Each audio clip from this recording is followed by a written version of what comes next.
Hey guys, today I'll show you how to put gas in a car in Project Zomboid. First, you need gasoline in a gas can in your main inventory.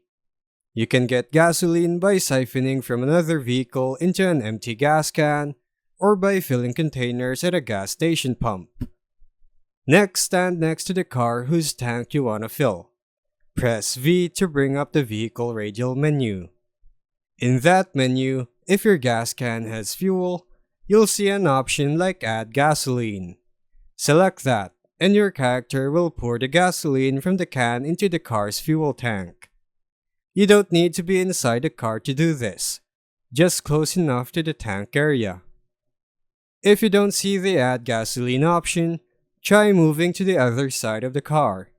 Sometimes the gas cap hitbox is on one side only, and the interaction won't show if you're standing too far or at the wrong angle. Also, make sure the gas can actually has fuel and is in your inventory and not in a bag.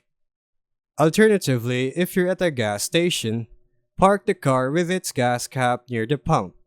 Press V and choose Refuel from gas pump. This requires the pump to be powered though.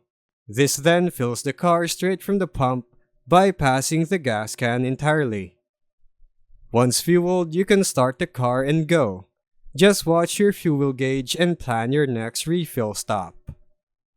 And that's how you put gas in a car in Project Zomboid. Thanks for watching.